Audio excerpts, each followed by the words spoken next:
SS Moriya से छलांग लगा। मैं पूरे वेग से तैरता हुआ स्वाधीनता और न्यायप्रियता की भूमि फ्रांस तक पहुंच ही गया था। 10 वर्ष से मैं डिटेक्टिव्स को गच्चा दे रहा था,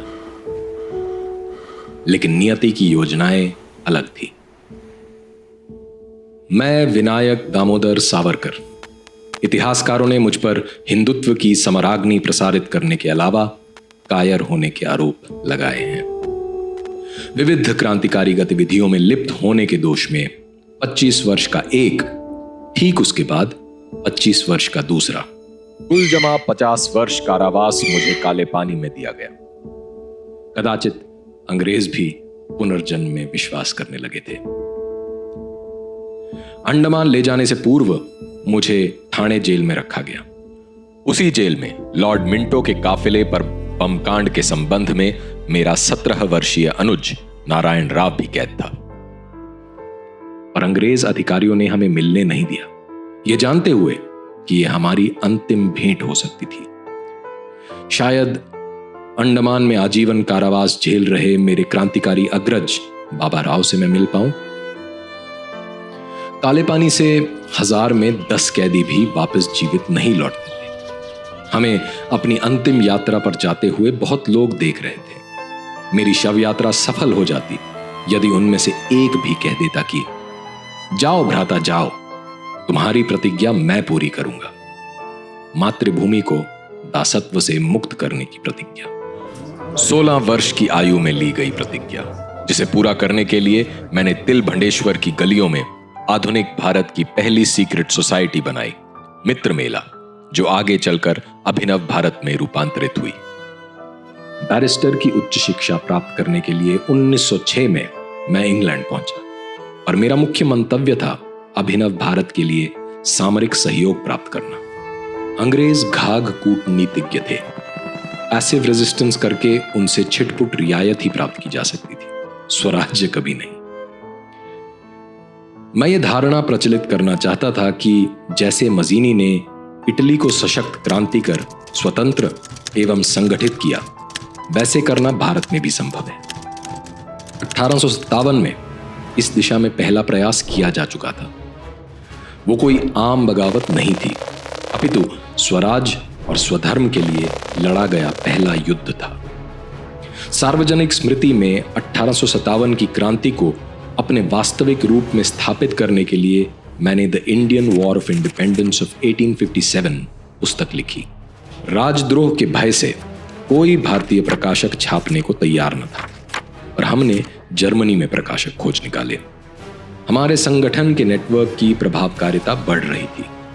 हमने तुर्की के क्रांतिकारी मुस्तफा कमाल अतातुर्क से साक्षात्कार किया।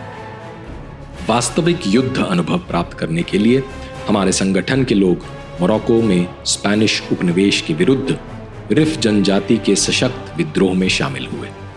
इंडिया हाउस में मेरी मुलाकात व्लादिमीर लेनिन से हुई और रूसियों से हमें बॉम्ब मैनुअल प्राप्त हुए, जिसकी प्रतियां हमने खोखले तले में भारत स्मगल कराई। इन्हीं मैनुअलों की मदद से औरबिंदो घोष ने बंगाल में बॉम्ब बनाने का कुटीर उद्योग सा शुरू कर दिया था, जिसकी गूंज मानिक टोला कॉन्स्पिरेसी के रूप में सुनाई दे रही थी। फरवरी 1909 नासिक में बाबा राव गिरफ्तार कर दिए गए। उनके पास से बम मैनुअल और अवयव बरामद हुए। राजद्रोह में उन्हें कालापानी में आजीवन कारावास की सजा हुई। उदाहरण बनाने के लिए अंग्रेजों ने उनका सार्वजनिक अपमान किया। पहले अपने शिशु पुत्रों को, अब पति को खो देने वाली मेरी येसु भाभी ने जैसे उस राजपूत कन्या सा अग्निव्रत धारण कर लिया था। मैं सांत्वना के अलावा उन्हें और क्या ही दे सकता था। यहां लंदन में सरकार की आंख और कान कहे जाने वाले विशेष अधिकारी विलियम कर्जन विली ने मुझे लॉ प्रैक्टिस करने से प्रतिबंधित कर दिया। खुफिया विभाग हम पर महीन दृष्टि जमाए हुए था, पर झटका देने की बारी अब हमारी थी। उन्मत्त भाव में था मैं जब अपने विश्वसनीय क्रांतिकारी से बोला, अगर विफल हुए तो अपना मुंह न दिखाना।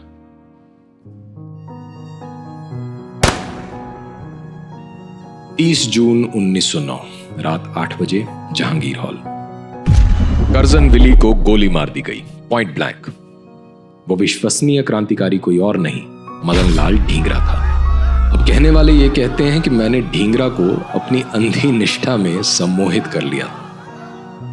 मातृभूमि की दरिद्र दास्ता हरने के लिए तो मैं 500 ढींगरा को सम्मोहित कर लेना चाहता था। पुलिस की लगातार बढ़ती दबिश से बचते हुए मैं पेरिस चला गया, पर वहां सारे काम ठप पड़ गए थे। लंदन में रहता तो कम से कम आगे की रणनीति तय कर सकता था। यह सोचकर मैंने लंदन स्टेशन पर पांव रखे ही थे कि सादी वर्दी में पुलिस ने मुझे गिरफ्तार कर लिया। मुकदमा चलाने के लिए मुझे लंदन से भारत प्रत्यर्पित कर दिया गया। मार्सियल फ्रांस में मैंने स्वच्छंद होने का प्रयास किया, जो वहां राष्ट्रीय संप्रभुता के हनन का मामला बन गया कि किस अधिकार से फ्रांसीसी धरती पर अंग्रेज अधिकारियों ने मेरी गिरफ्तारी की। पूरा विवाद permanent court of international arbitration तक जा पहुंचा। फ्रांस तो राजनैतिक शरण देना चाहता था, पर अंग्रेज मुझे किसी कीमत पर नहीं छोड़ने वाले थे। आधिकारिक भाषा में कहें तो I was the most dangerous man India had produced. 27 जून 1911 सेल्युलर जेल में मुझे अंतिम 7वें तले पर एकांत में रखा गया, सॉलिटरी कन्फाइनमेंट। सेल में घुसते ही हिंदू कैदियों के जनेऊ तोड़ दिए जाते थे, वहीं मुसलमान और सिख कैदियों को दाढ़ी और केश रखने की पूरी छूट थी। प्रातः 6 बजे से रात्रि 10 तक नारियल का खोल पीटकर रस्सी बनाते बनाते हाथ में छाले हो जाते, जिनके फटने से पूरा हाथ खून खून हो जाता। इसी बीच भोजन मिलता, कच्चे पक्के चावल का घोल दाल या सब्जी के साथ, जिसमें सर्प कीट के अंग मिलना असामान्य न था। कुछ समय बाद मुझे कोल्हू में भेज दिया गया। आत्मा सुखा देने वाली धूप में, धूल भूसे में सने, पसीने से लथपथ अर्धनग्न शरीर को ढोता हुआ मैं दिन ब दिन, महीने दर महीने चलता रहा, अकेला। गतिमंद होना मतलब पठान जमादार के लात घूसों को आमंत्रण। कभी कोई मानव दिखता भी तो कर्ण कटु रुदन करते हुए फांसी को अंगीकार करता हुआ कैदी। चित्त शांत करने के लिए मैं पतंजलि योग सूत्रों का जाप करता। बेड़ियों में जकड़े रहकर रोज थोड़ा थोड़ा मरने की क्या उपयोगिता। स्वच्छंद हुए तो आंदोलन फिर से खड़ा कर लेंगे। 1911 में सज रहे दिल्ली दरबार में सुखबुकाहट थी कि सरकार सद्भावना दिखाते हुए राजनीतिक कैदियों को रिहा कर सकती है। आधिकारिक प्रोटोकॉल के तहत मैंने भी पिटीशन दायर कर दी। सिर्फ मेरी ही पिटीशन का जवाब आया, रिजेक्टेड। विभत्स यातना से बचने के लिए कई राजनीतिक कैदी सरकारी गवाह या जासूस बन गए थे और कईयों ने आत्मघात कर लिया। हाथ में छाले होते हुए कोल्हू चलाने की तीक्ष्ण पीड़ा से इंदुभूषण ने स्वयं को मुक्त कर लिया। वो कोई आम अपराधी नहीं, बल्कि मानिकटोला बमकांड का उत्कृष्ट क्रांतिकारी था। मृत्यु से द्वंद में अगर जीवित रहने की इच्छा विजयी भी हो जाए तो खुद को पागल होने से रोकना दूसरी बड़ी चुनौती थी। बम बनाने में उस्ताद उलास्कर दत्ता की चीखें पूरे जेल में गूंज रही थी। उसने अपनी मुक्ति के मार्ग का सृजन करना चाहा, पर भाग्य से जमादार ने उसे देख लिया और उलास्कर मेंटल हॉस्पिटल भेज दिया गया। मानसिक संतुलन बनाए रखने के लिए मैं कविता रचकर उन्हें अपनी स्मृतियों में सजोने लगा। यदा कदा मेरी बातचीत राज कैदियों से हुई। वे वीर तो थे, पर उनको अपने सांस्कृतिक पहचान और अंतर्राष्ट्रीय मुद्दों की समझ बहुत कम थी। कुछ वार्डर की मदद से मैं गुपचुप तरीके से क्लास लेने लगा। कांटों से कलम बनी और दीवारें बनी स्लेट। मैं जिस डिवीजन में रहता वहां की दीवारें राजनीतिक चिंतन, शास्त्र दर्शन आदि से भर देता, ताकि आने वाले कैदियों का पाठ जारी रहे। जेल के अधिकतम जमादार और वार्डर पठान थे। काफिर कैदियों को पागल कर देने वाली यातना देना उनके लिए रोमांचकारी खेल था। बचने का एकमात्र उपाय था गौमांस खाकर इस्लाम कबूल करना। अगर वो कैदी वापस हिंदू होना चाहे तो अन्य उदासीन हिंदू कैदी उसका बहिष्कार कर देते। मैं सभ्यतागत दृष्टि से सोचता कि एक भी हिंदू का कम होना मतलब शत्रु संख्या बल की वृद्धि। इनकी आने वाली पीढ़ियां काफिरों से कट्टर घृणा में अपने हिंदू पुरखों को भूल जाएंगी। इसीलिए जेल में ही तुलसी दल खिलाकर और गीता श्लोक पढ़कर मैंने उनकी शुद्धि क्रिया शुरू की। इस सक्रियता का दुष्परिणाम मेरे खाने में विष मिलाया गया और बाबा राव की चौकसी से मैं बच गया। फिर बाबा राव के सर पर प्रहार हुए। उन्होंने भारी रक्तपात झेला। जेल में हमने कई हड़तालें की और दंड झेले, और मैं सैद्धांतिक रूप से आमरण अनशन के विरुद्ध था। इस प्रकार से निर्बल, असहाय, पराजित होकर मरने से बेहतर है शत्रु को मारकर मरना। लगभग 1914 से बदलाव की हवा चली।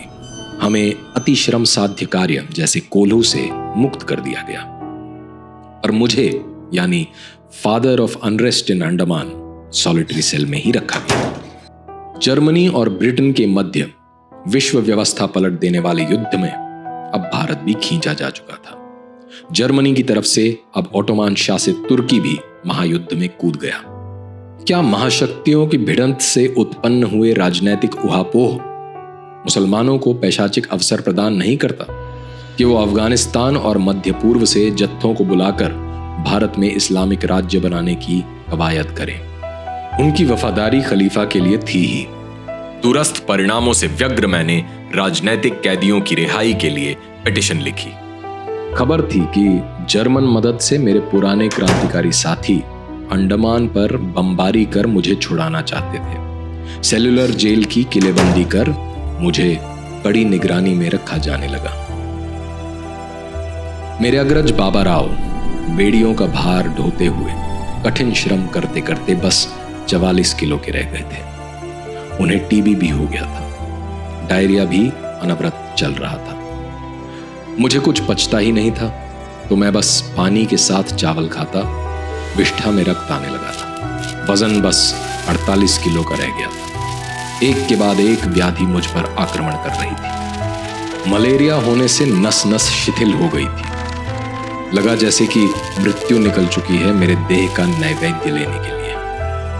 मैं एक प्रशिक्षित बैरिस्टर था। पिटीशन लिखना मेरे लिए स्वाभाविक था। बरिन घोष, हेमचंद्र दास, सचिंद्रनाथ सान्याल जैसे क्रांतिकारियों की पिटीशन स्वीकार कर उन्हें मुक्त तो किया ही गया था। 1921 बाबा राव और मुझे भारत की जेलों में स्थानांतरित करने का निर्णय लिया गया, केवल इसलिए कि सेलुलर जेल को बंद करने का प्रस्ताव अंग्रेजी सरकार के विचाराधीन था। 10 साल पहले कालापानी में कैदियों को शिक्षित करने का छोटा सा प्रयास नालंदा विहार का रूप ले चुका था। जेल में साक्षरता 80% हो गई थी। वहां व्यापारियों ने मेरे कहने पर बालिका विद्यालय खोला, जहां हिंदी और शास्त्रों की शिक्षा अनिवार्य रखी गई। विदा लेते हुए मैंने उन्हें अंडमान में परिवार स्थिर करके हिंदू धर्म का प्रसार करने के लिए उत्प्रेरित किया। तत्पश्चात हमें भारतीय जेल में रवाना कर दिया गया। यरवदा जेल में गांधीवादी मिले, जो हिंदू मुस्लिम एकता को बनाए रखने के लिए किसी सुदूर खलीफा की पैरवी कर रहे थे। असहयोग खिलाफत आंदोलन ने राष्ट्र को शक्तिहीन बना दिया, जिसका मूल्य मोपला के हिंदुओं को अपनी अस्मिता देकर चुकाना पड़ा। इतिहास साक्षी है कि मां के पहले दूध से ही मुसलमानों की निष्ठा उम्मा के प्रति होती है। रत्नागिरी जेल भी अपवाद न था।